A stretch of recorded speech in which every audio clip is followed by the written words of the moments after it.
Hello les amis, je vous retrouve pour une nouvelle vidéo sur le football et la Coupe du Monde 2026 et je vais vous présenter le débrief en statistique du match Pays-Bas contre Suède, un match qui avait lieu ce samedi 20 juin 2026 pour le compte de la deuxième journée dans le groupe F et un match brillamment remporté par les Pays-Bas, 5 buts à 1. Alors dans cette vidéo on va revenir sur les buts de cette rencontre mais surtout sur les statistiques des deux équipes pour comprendre un petit peu le déroulé du match et on terminera la vidéo par le classement du groupe F mis à jour et les prochaines rencontres à venir. Alors, quelle victoire des Pays-Bas, 5 buts à 1, et ça s'est dessiné très rapidement, puisque les Pays-Bas ont ouvert le score dès la 5e minute par Brobet, qui a aussi doublé la mise à la 17e minute.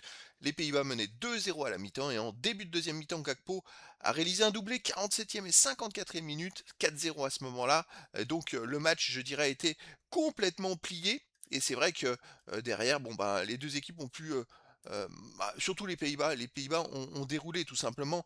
Je dirais que derrière, la Suède est revenue au score à la 59e par Elanga, donc 4-1, et puis les Pays-Bas ont marqué un cinquième but par Somerville à la 89e minute, 5-1. Donc la Suède savait qu'elle avait plus rien à faire, et les Pays-Bas, ben, bon, ils ont pu un petit peu faire tourner leur effectif pour un peu préserver les forces en présence, car il fait très chaud et il y aura beaucoup de matchs dans cette compétition. Alors au niveau des statistiques, il y a eu 50,9% de possession de balle à 49,1% pour les Pays-Bas, 449 passes tentées à 425, 398 passes réussies à 361, 88,6% de passes réussies à 84,9%. Collectivement, les Pays-Bas ont légèrement dominé la rencontre, mais c'est léger.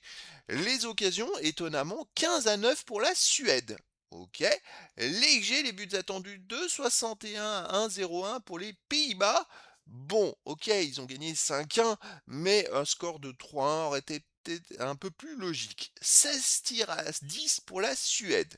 8 tirs cadrés à 7 pour la Suède. Et oui, les Pays-Bas ont marqué 5 buts en 7 tirs cadrés. 3 tirs bloqués à 1 pour la Suède, pas de poteau. Alors, les Suédois ont eu, je dirais, beaucoup de tirs en deuxième mi-temps où les Pays-Bas ont un peu baissé de pied, on va dire.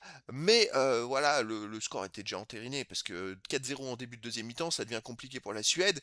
Mais la Suède, ils ont tenté, ils n'ont pas eu trop de réussite. Alors c'est quand même souvent dans cette compétition, je vois des équipes avoir beaucoup d'occasions et des difficultés à marquer des buts. Est-ce dû à la chaleur et il manque le petit truc d'énergie en plus en fin de match pour marquer? Je sais pas. Les autres stats, 3 hors-jeu partout, 5 corners à 2 pour la Suède, 21 centres à 16 pour la Suède, 8 interceptions à 5 pour les Pays-Bas, 18 tacles à 15 pour la Suède, 46 duels gagnés à 43 pour la Suède, 7 arrêts à 2 pour les Pays-Bas, 12 fautes à 9 pour la Suède, 3 jaunes à 0 pour la Suède, pas de rouge. Là aussi, pas mal de statistiques en faveur de la Suède. C'est vrai que l'ampleur du score, le score est quand même très sévère pour eux. Alors au classement, étonnamment, la Suède a gagné 5-1 son premier match et perdu 5-1 le deuxième. Je n'ai jamais vu ça en Coupe du Monde.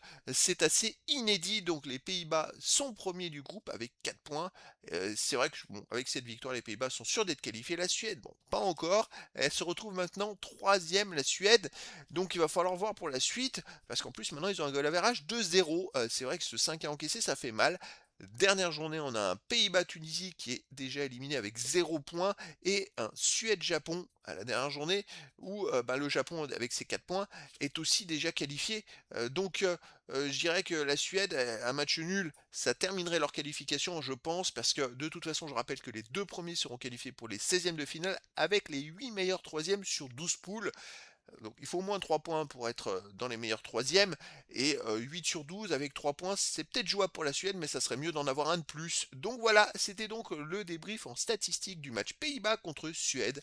Un match qui s'est terminé par la victoire des Pays-Bas, 5 buts à 1. Voilà les amis, je vous dis à très bientôt pour une nouvelle vidéo.